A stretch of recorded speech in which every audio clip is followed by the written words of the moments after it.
Monique, welcome to the podcast. Thank you. So, for our listeners, can you please introduce yourself and just give us a sense of who you are and what you do? Yeah, I'm Monique ten Kortenaar, and I'm the Master Distiller and Distillery Manager for the Lucas Bols Company, which includes the new Blue 1575. Yes, yes, we're very excited. That is going to be the star of this interview for sure.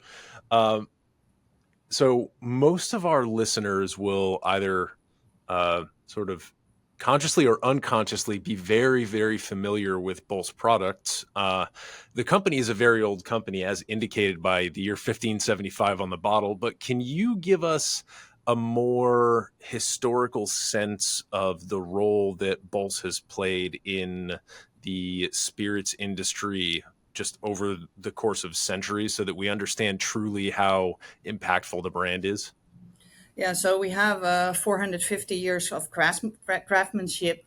We started with liqueurs, originally actually with orange.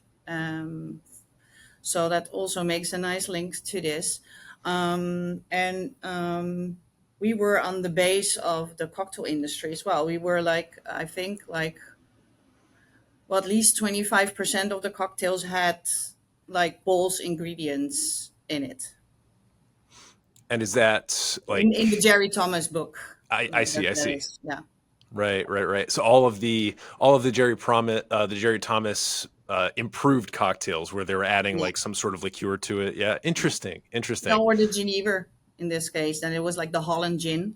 Right, Yeah. right, exactly. So going all the way back, almost 500 years and all the way through the golden age of cocktails. So you are based in Amsterdam, correct? Yes, right. Can you tell us a little bit about your facility that you manage and the types of stills you run and the volume that you do and the types of products that you're putting out? Yeah, so it's a really tiny distillery. It's really in the city center of Amsterdam, at Dam Square. So it's an alley that ends up at the Dam Square. So you can imagine it was like a lot of like challenges because of that, because we're actually our neighbors are a big hotel and there are rooms upstairs like above the distillery. So that makes it that we have actually three, I think, like quite small stills if you compare it to other companies and other locations. So we have three pot stills, and the biggest is 500 liters. The thing we do, because of these challenges, because of these smaller stills, we actually make the heart of a lot of our products there. So we do the distillation for a lot of the liqueurs, for the Geneva, for the gins, and we do it in a quite concentrated way, flavor wise, and also high in ABV. So you're not finalizing till you're like at a lower point. You're really when the flavor is done, when you have the heart of the distillation, then you actually stop it, and we collect that, make like a combined batch, and then we ship it to our partner in blending and bottling. So that's somewhere else outside of the city, and they actually make sure that it's diluted, blended, and bottled. It's kind of interesting hearing you describe that because you mentioned that you're using pot stills, but that you're Yeah, still distilling to a rather high strength. And yeah, generally, when I hear large distilling operations distilling to a high strength and using what you might describe as this concentrated approach that you've just talked through, they're using column distillation. So it's kind of interesting. Do you think that allows you to remain sort of historic to the way that Geneva and a lot of these very historic products were traditionally made? yeah, yeah. I think so. We do actually. The smallest still has a option to do a column, but quite a small one. We only use that if we're doing small batches of like malt spirit, but that's more for like limited editions because we cannot handle the big volumes there. but that's only for the first run because otherwise you will lose a bit. We like to have the raw flavor of the botanicals and the products that we use. So just to give you an idea, I think like we in general stop between 50% ABV and like 80% ABV. So it depends really on the type of botanicals, the type of run we are doing. But yeah, it's close to the way we actually did it before because we started at the Rozengracht, which was actually just outside the city center of Amsterdam. At that point, now it's actually in the city center of Amsterdam as well, and that's where we started to distill. And we actually had an open fire pot still. So it was the same way. That was so yeah. So like 450 years, it's been like of course, the like, yeah, we couldn't do it on an open fire anymore. Of course, in the city Not with center, the but like, hotel above you. no. But yeah, the principles are the same in a way. Right, right. Uh, so when I think of the influence of Dutch culture across history, one of the things I think about is trade and commerce. And obviously, you're working with botanicals, and these botanicals that are sourced most of the time from very far away places are very historically tied into that sense of commerce and that sense of travel. I think the Curacao is really nice tie into that. Can you describe the history of the Curacao category and Bols's, the way that your company spearheaded that way back when? And then maybe if once we understand Curacao in general, we can jump to when it turned blue. Yeah, so actually we did like, well, it was in the island of Curaçao, which is one of the Dutch islands now, or was like for a long time already. Um, So it's the Curaçao liqueur is from that island. Um, I don't know exactly when it started. I know that we started the blue in the 1920s. I think you mentioned 1912, but I couldn't find that. I was Hmm. just told that it was the 1920s. There were some blue drinks like liqueurs made before by other players. The thing was at the time, the blue color that they used was toxic. So Bols decided not to do like blue drinks yet. So in the 1920s, we were actually yeah, out of the blue, like we were able to use like a safe one. So that's when we started to use yeah, That's the interesting. intolerant. Yeah. So my understanding of the way that orange liqueur had kind of sort of evolves in the early days. And for listeners, you can go back to our second episode on the history of the margarita, a sweet technology, to listen to when I had the research fresh on my mind. But the Curacao seems to be, as far as I understand it, the first widespread commercial orange liqueur. Perhaps there were folks making orange liqueurs in very small, limited batches in certain places in the world before Curacao became popular, but Curacao became the first widespread orange liqueur. And then later on, in I believe the 1800s, is when triple sec became popular. Obviously, that came with the rise of distillation in France, with the rise of beet sugar as well, which was tied into some of the Napoleonic history. And so triple sec tended to be drier, more clear. Curacao, a little bit sweeter, a little bit rounder, and darker in color. Would you just say that's an accurate way to put it? Darker in color, I don't know if that's the case, but for Okay. sure, Curacao had in general more sugar. It Okay. was a bit more, I think, more full bodied. The triple sec was lighter, more like fresh.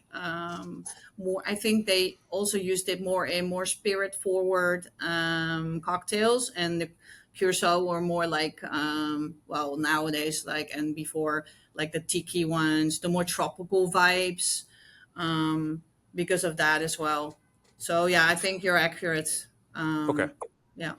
And would you say that early on, obviously we don't have very complete records going the further back we go, but early on, would it be traditional to incorporate extra botanicals into a curacao, or would a curacao just be a straight single flavor liqueur using an extract from the peels of the Laraja oranges?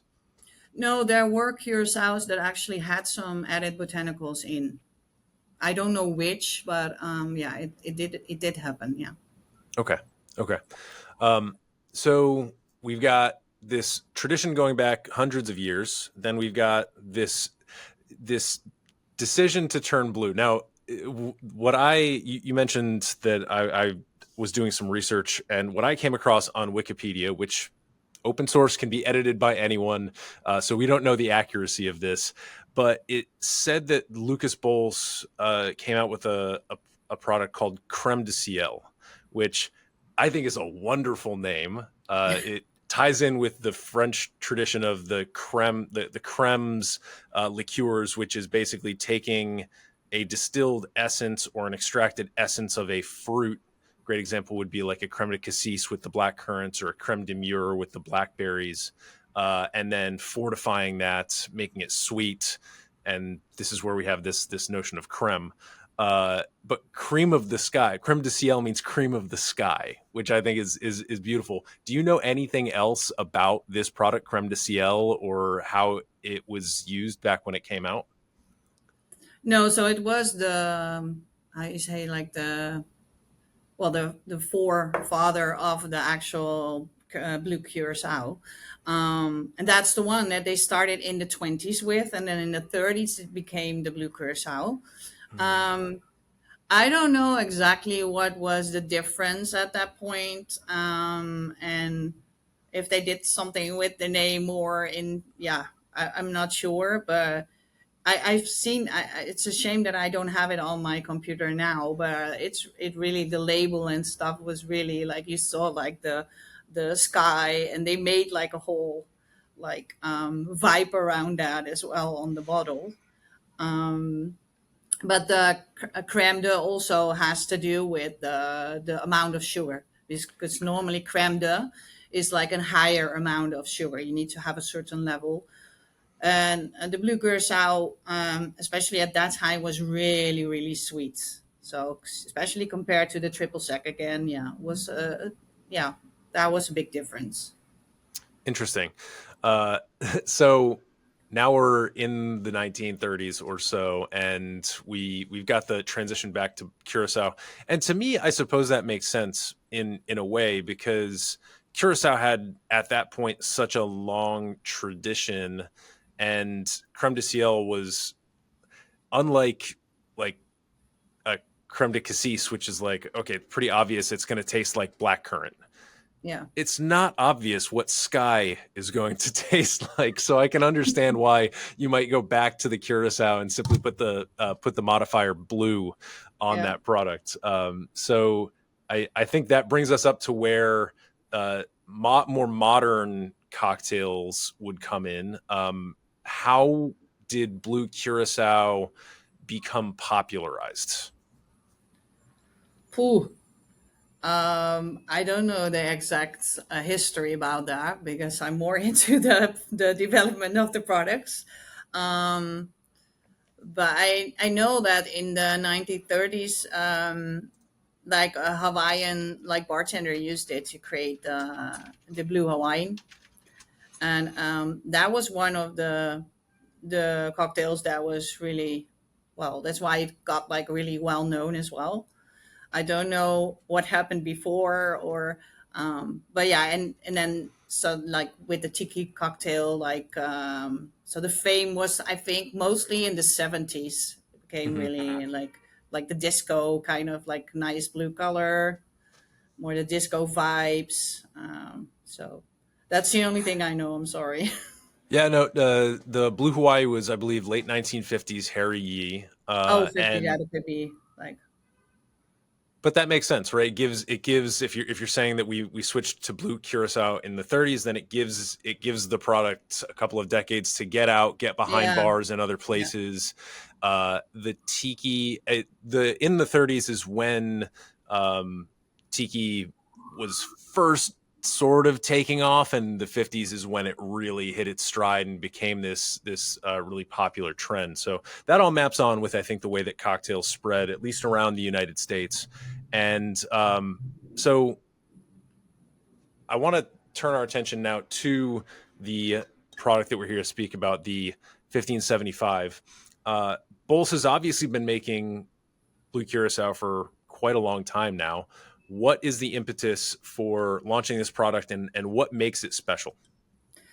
well, it was also because of the celebration, of course, of the 450 years anniversary, so existence.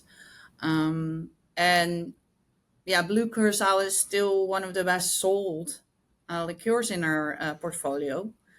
So I thought it was like, we think it was like a right decision to take that one up and make it like more premium, to show that you can do more with. It's not just the blue fun color.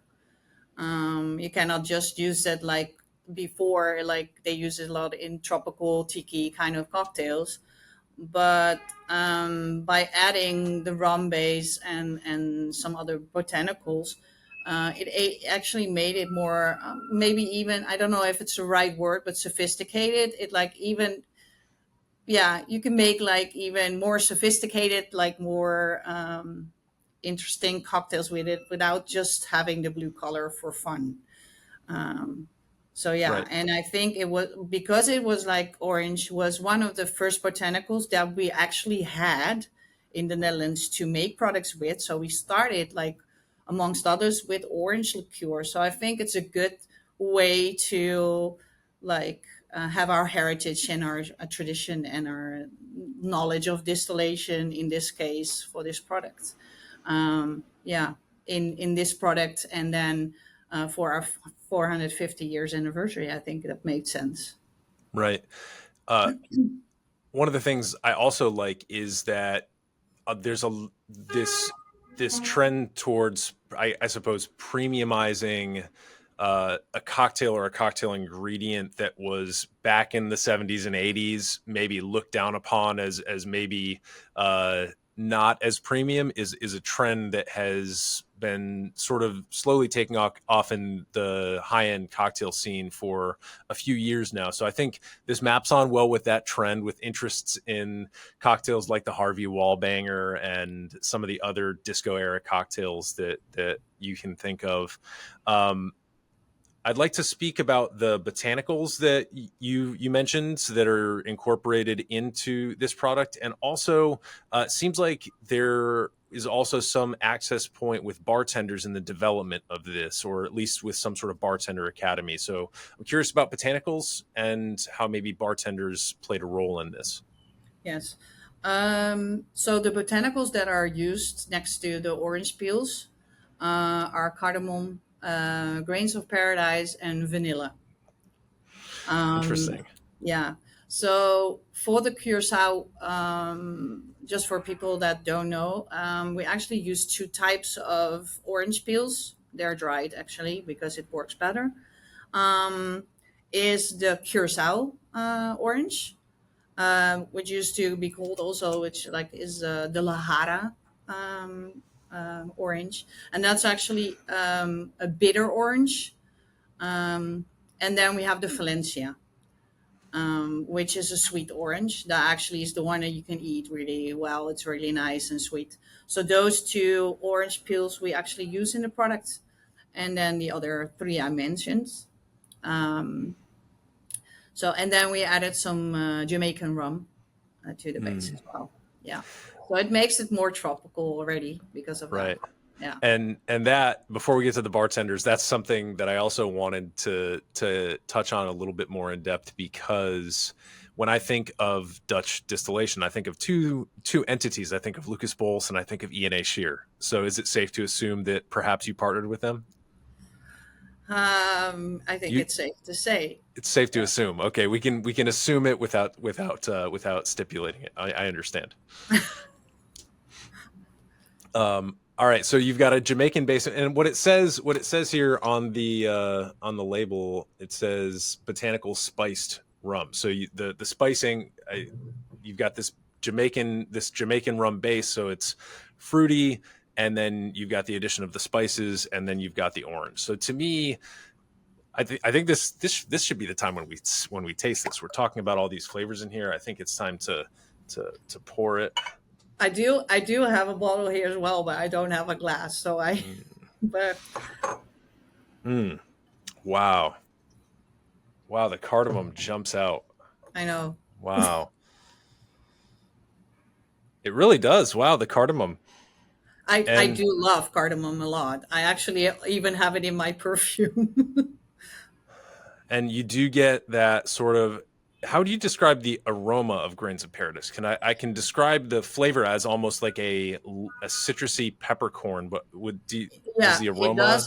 it does have a bit of the citrus. It has the pepper, and it's also like a bit earthy even.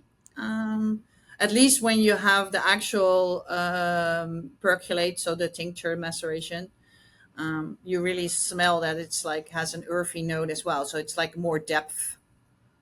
It's almost coriander adjacent too, I might say. Okay, okay, Hmm. That's beautiful. The nose is tremendous. thank you. Uh, yeah, that's beautiful. It really does come off as sophisticated, right? You're saying you're elevating, what a blue curacao is from just a fun color to something. This is, you mentioned perfume, but this is very perfumey on the nose.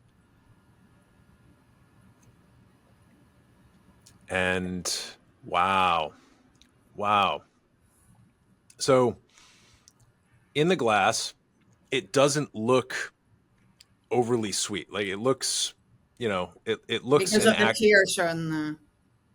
Yeah, yeah, but it's very well balanced sweetness. I would say um, it is because I don't know if it's because of the rum or because of the balance with it. It doesn't feel cloying or mouth coating in the way that if I was drinking like a Grand Marnier, for example, Mm. or something like that, it would like it gives me a sort of a thicker, stickier mouth feeling. This has a very light mouth feel to it, and it really, the rum I would say is balanced. Sometimes when I think of Jamaican rum, I think of really intense, but this is a really balanced take on Jamaican.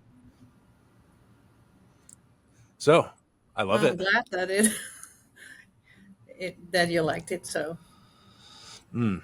So talk to me about the bartenders. How have bartenders been incorporating this, and how did they help to potentially develop it? well, we have what we used to call a bartender academy. It's now called the cocktail academy, and we do have our bartender trainers there. Who used to come from the industry as well. They like one actually our master bartender, like he is cool, had his own bars, and um, so they were involved in the project as well. So every tasting we did, they were there, and also they had the access to, um, yeah, let other bartenders, of course, taste as well. At one point, of course, at the beginning we didn't do that yet because we are still in this process. But for instance, also we downstairs have our experience, Bols experience, which was called the House of Bols, and you have like people from all over the world. So we even did, besides the bartender side, we also did a market test in a way, but like really in real life. The people who were visiting actually participated in a test to see which one they preferred. So we had, for instance, one version that had a bit of clove inside as well, which is in, well, it's not my favorite, but you don't always need to think about your own preferences. So we had a few, and actually we put that in the test as well, but that came out to be less popular than the other one. So Yeah, we incorporated our possibility, our like academy in that as well. Right. And one thing I noticed on your website is that there are a lot of great cocktails linked to this product listing. And I think the biggest struggle for me coming into this is that aside from the Blue Hawaii and, you know, just um, playing around with it, I Mhm. didn't have a ton of ideas for cocktails where I would feel comfortable using this because, you know, the color change, you don't, blue is not a color that you can easily add to a cocktail and know what you're going to come out with in the end. So you either have to, like the Blue Hawaii, use mostly blue ingredients. That cocktail is compelling to me because with the addition of the pineapple juice, blue plus yellow makes greenish, so you get this beautiful sea green color that is evocative of, a tropical island ocean. So I think it's a great cocktail for its time and place. But I'm not confident about how blue is going to work into other cocktails where I might otherwise use an orange liqueur. So it's great that you have all of those cocktail specs that are, kind of orbiting around this so that people can feel a little bit more comfortable playing around with it. Because I do think that based on what I just tasted, the more people play around with this, the more it's going to kind of break open the way they think about orange liqueurs, because I think a lot of people in the US are used to using Cointreaux or Grand Marniers or other non-Curaçao style oranges. And I think what this gets me excited about is like, ooh, I actually don't use Curaçao that much. And the fact that it's blue is it's almost an interesting excuse to start playing around with this different look in an orange liqueur. Yeah. Well, of course, I'm not a bartender, so I leave those kind of things up to my colleague or the actual bartenders in the bars. But I was like, we actually are doing a competition now with the blue as well. So it's like the bartender competition for bowls now, using the new blue. I was able to already taste some of the Dutch ones that they create, and then like really interesting what they came up to with. Yeah. So I was really surprised what they made, like really, like they were like the high end bars, the hotel bars, and they were able to create something really sophisticated that I actually not even expected. Yeah, so I'm happy to see what other bartenders will create with it. But yeah, you have to be, I think, more creative in mind, and play around with it. Well, I think the botanicals help with that creativity because it gives this separate dimension that people can start to play around with. It's not just orange and it's not just blue. People know what to do with an orange and they know how they feel about the color blue in a cocktail, either good or bad. Yeah. But to have these botanicals as this separate flavor engine working very, very prominently, they're not hiding. I think gives people almost a fresh way to look at this. And I think for a company that's been around so long and been making a product like this so long, it's great that you're giving people a new way to think about it with this premium expression. Um, but what I'd like to speak a little bit more about is the color of this product relative to a hot button topic in the spirits industry, which is the term additives. And Hmm. before I get into it, I do want to disclaim that ultimately, at the end of the day, anything is an additive. Your choice to include anything in a spirit, including any sugar, including the amount of sugar, including botanicals, these are all things we are adding to our spirits. So, additive has taken on this very pejorative, very negative term that. And we're all sort of afraid of them, but we don't really understand them. So, how has the coloration of this been received, and have you gotten any pushback from the fact that you're not using something like a butterfly pea flower extract that is more natural? Um, I think we had like one country that actually had, yeah, comment about it because it was an Asian country. because they have different regulations on some of the colorants. We did actually test butterfly PT in the product. The thing was that one, it was not bright enough. Two, it was not stable enough, and that was even more concerning with the product. Also, it reacts to differences in pH, so in acidity. So it will change the color completely if you add something like lemon juice or anything that's more sour or acidic. Um, so yeah, that's actually why we decided not to use that. If there would have been like, or we would have had a natural colorant or natural product that would be that stable, that would give the appropriate color, we definitely would have used it.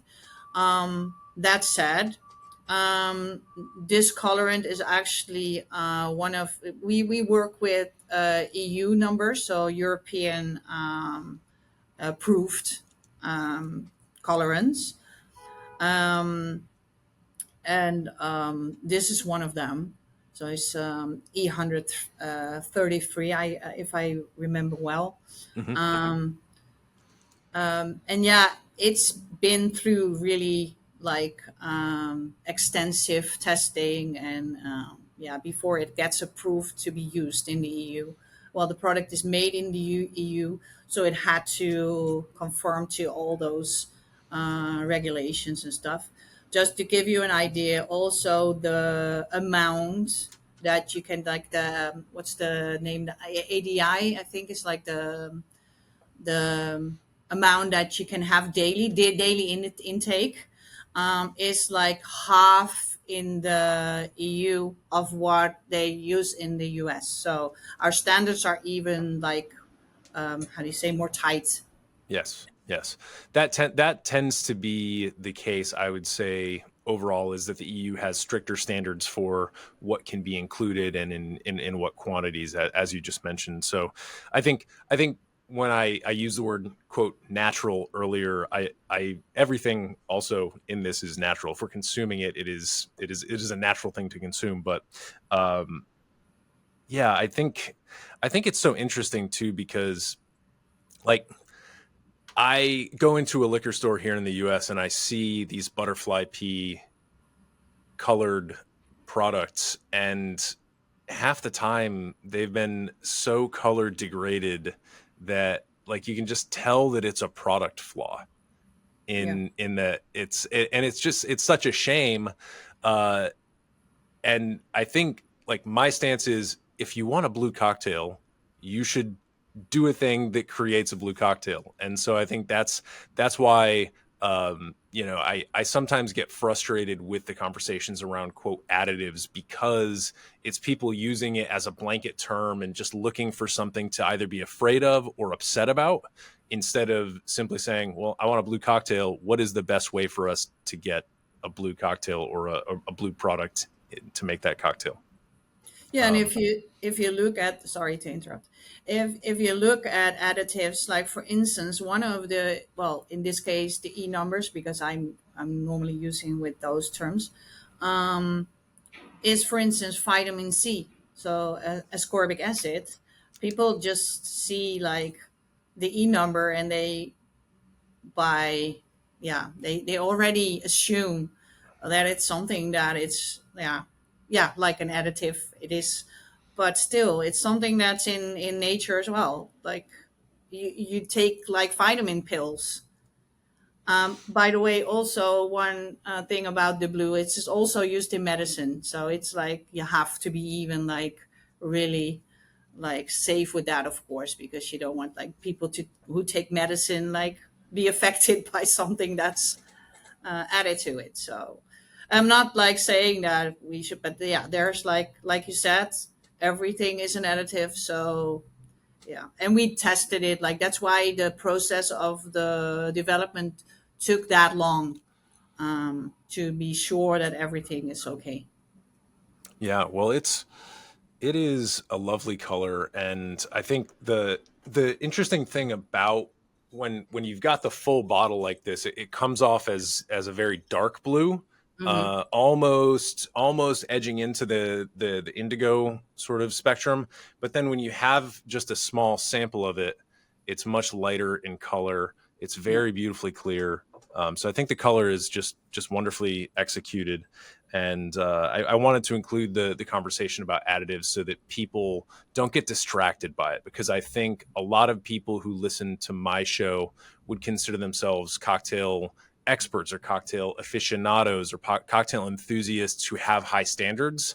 And I think the additives sometimes play into those standards, and sometimes in a not very structured way. It's just something that we know we don't want additives in our tequila, and so everything that gets construed as an additive becomes bad. But really, if you look at traditional spirits making, especially in countries who've been doing it for hundreds and hundreds of years, the cognac tradition is laden with various different extracts and additions to the way that product is made, just as so many other European spirits traditions, including like German and Dutch traditions that I'm aware of, especially on the brandy side. So many things get added to these products that people don't even bat an eyelash about, don't even really know about. So I think it's an inconsistent view that I wish we could do more education about in our country, because it's, like I said, very inconsistent. Okay. So what are you excited about coming up? We've got this product, which seems to be a massive focus right now, being the 450th anniversary. Is there any activations or events? You mentioned the cocktail competition that's going on surrounding this and potentially other products. What's exciting for Bols right now and coming up the next year or so? Well, like you mentioned, the blue, of course, has to find its way. We're doing like a lot of activations and things, hoping that create a new like vibe in the cocktail industry. Um, then also we're still having projects of new products, which I unfortunately cannot tell you more about because but yeah, there's a lot of stuff happening and in the background. Yeah, I cannot tell you too much about it, but I'm really happy to work on it. Well, I'm going to take one last quick sip of this beautiful 1575. And after that, how would you feel about jumping into a few quick lightning round questions? Yeah, that's good. So, starting off, the Bols portfolio is fairly extensive. Yeah. As the distiller, obviously you have your favorite things to make, you have perhaps your favorite things to taste. Is there a product in the portfolio that you think deserves a little bit more attention from bartenders or consumers? Yeah, I'm a bit biased, but I think the Bulls, well, barrel aged Geneva would be like a good one. Um, yeah, to more put more focus on and to show what you can do with it. Geneva is our local spirit. It can only be made in either Belgium or the Netherlands, um, and a part of France and Germany. Yeah, but that's yeah. Certain Genevers within the category only can be made in Belgium and the Netherlands. So yeah, it is actually our local spirit. It was. It's like a on the base of gin. Everyone was like, well, I know it's like getting less now, but there was like a big gin craze, and I thought it was a shame because it is actually the grandfather of gin, but it has a lot of mold spirit inside, which makes it more complex, more interesting. Like if you age it for a certain amount of years, it becomes even closer to whiskey as well. But it has the botanicals inside, and it doesn't even have to be that strong. So it's a really interesting product, in my opinion, also to make. So Yeah. yeah. Yeah, well, I think we're seeing also a rise in botanical spirits that used to not have botanicals in them. We're seeing a lot of botanical rums hit the market. Yeah. And so it makes sense to go back to the grandfather of gin and to say, well, this malt based spirit, hey, let's have some botanical Genevers, which are almost, if you squint, like botanical whiskeys. So I think it's kind of interesting. Yeah. Um, if so, my European travels have not been very extensive in the last decade or so. But I'd love to get out more, and I'd love to visit Amsterdam someday. If you were to lead someone on a culinary, a food and drink centered tour of Amsterdam, where you just walked around all day and you just ate and drank all day and into the night, what are some of the specific dishes or cuisines or even venues that you would feature, whether those are restaurants or bars or food trucks, food stalls? Well, one thing I'm thinking about is the herring, which a lot of Americans either do really like if they taste it, or really dislike. So we have stalls with actually the herring that you have to drink with an aged Geneva, so that makes a good link as well. Um, there's like a restaurant that's called Hemelrijk. I don't know how to translate it in English that much, but it has to do with the heaven. And rich, being rich is like literally heaven rich. I Ah, don't know where it comes from, but like that's the name. And they have like the real Dutch cuisine, um, which is quite limited. But yeah, if you really want to try, it's like really nice restaurant to try actual Dutch dishes. Then of course the bitterballs, so the, yeah, the croquettes, but then like the small ones, and that's actually a way to have like a kind of snack with your drink. One of the restaurants that I do like, which is added a few years ago, is Selva, which is in the NH Hotel, which has like more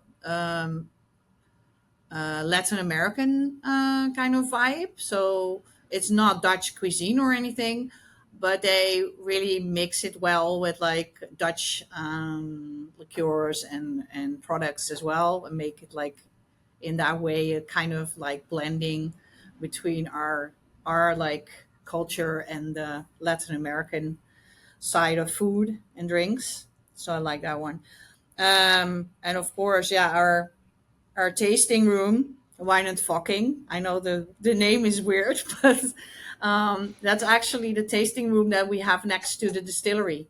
So yeah, you can taste all the products, like the craft products that we make, as well, and the Genevers with a beer on the side, so a kopstootje. wonderful, I wonderful. can go on and on, but like, and yeah, if you're going, definitely go to Dutch Courage or Flying Dutchman, Taylor Bar. Yeah. Yeah. Uh, do you have a lot of releases that are distillery only? Under the label that I just called, so that's our local brand. Hmm. I do have every year, we have at least one limited edition that's only been sold in the Netherlands, like in Amsterdam. Wow, So, yeah. wow. So good Yeah. motivation, a little extra motivation with the croquettes and with the herring. Get a Yeah. special distillery release. And if you're really into cask in barrel aging, then I definitely would recommend to try those. Next question: if you could have a cocktail with anyone, past or present, who would it be? Where would you go? What would you enjoy? Just paint us a picture. I don't know if he would to like to have a cocktail, maybe more a dram or something, but definitely with my grandfather, Mm. um, the perfumer grandfather, um, because he actually passed away when I was 18, and I wanted to ask him so much more about his work and what he likes and those kind of things. I inherited his genes for sure. Um, so the ability to like smell and yeah, I have a really sensitive nose, and I'm definitely, it's from his side. He actually was the one who introduced me into Geneva, and also he was like, how do you say, like, he loved life. Like he liked, he was like a food like lover and drinks lover. He liked to have his drink.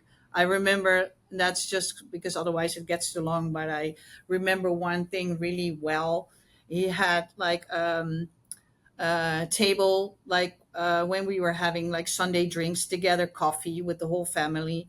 He was like almost 2 meters tall. So for that time, it was already, he was like called a white giant because he was a perfumer. So he wore like a lab coat, and he was like really, he was big, but also like tall. And he was there in his like seat, and he had like a bottle of Geneva on the shelf underneath the table. And like my family is quite like talkative, so they were like talking about like the village, we were like people in the village that we were from. And my grandfather was at one point only allowed to have one drink. But everyone was paying attention to other stuff and we're talking. And I was there as a little girl, and I saw my granddad getting his bottle and his tulip glass, and he looked around and like was looking if no one was watching, and he saw me looking, and he gave me like a big like wink, and then he filled up his glass again and put the bottle back, and no one ever saw that he put another drink there. He was not an alcoholic, by the way, but like he really liked his drinks. I love um, that. That's such a wonderful story about connection. How do you? I know that this is breaking out of the lightning round, but it's something that I really should have asked you earlier in the conversation, because it's a wonderful connection of between perfume and what you do right now. What is your approach for evaluating flavor and really looking for quality, right? Because as a distiller, you're you're very concerned with quality control, and because you're using a lot of botanicals, you're constantly using your own senses to determine freshness and to determine consistency. How do you how It's a difficult question to answer because I'm asking you to describe a very abstract thing, but what is your approach when you know something? What are the sort of things that you look for, and what's your approach to sensory evaluation? um, well, if I take as an example, creating new stuff, but also when I'm doing like testing barrel aging, so I need to take Mhm. samples and then see how the process is doing and if there are off notes or whatever. I always put like tasting glasses on my desk when I have like a day at my office at the lab. Um, Actually, during the day, I just smell, and I don't taste at that time yet. It's just when I'm happy with something or think it has potential, then I'm at one point starting to taste.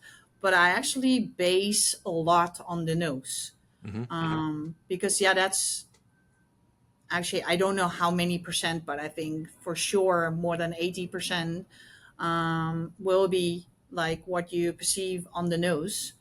um, that said, with like the quality of our every distillation that we do, um, I'm not the only one who does the sensory test. We actually do it with a minimum of two or sometimes three people, because you can have an off day as well. And we base it on two former references, so two former batches that were actually approved.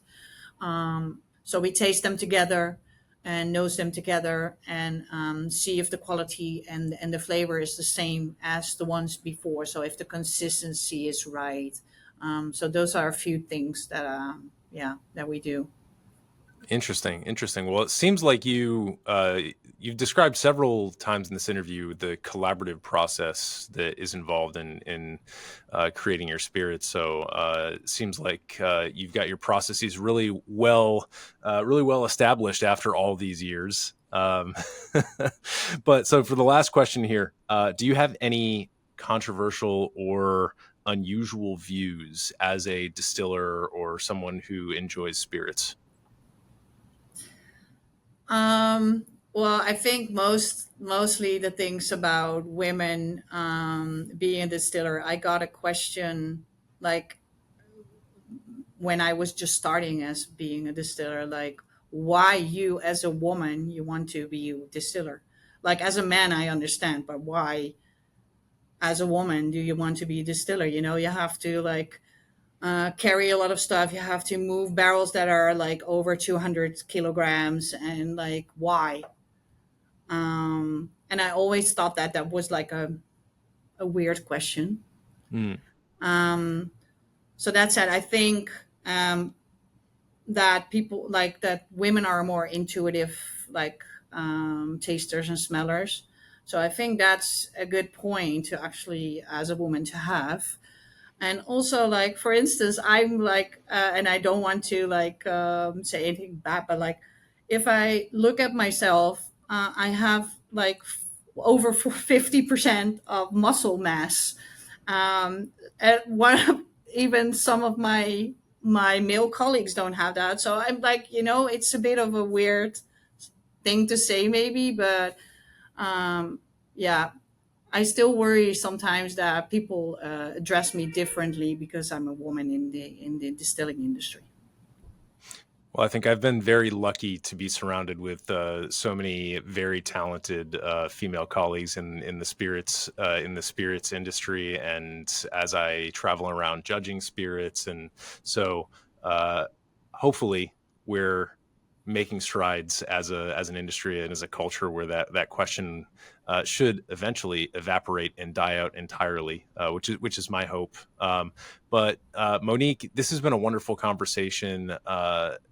Thank you so much for sharing some of the insights into how the Blue 1575 and all of your other products are made with care and precision and collaboration. What's the best way for people to learn more about Bols and to potentially reach out, connect with you professionally? Well, I think you should just have a look at the website for sure to if you don't know anything about it. So it's bols.com.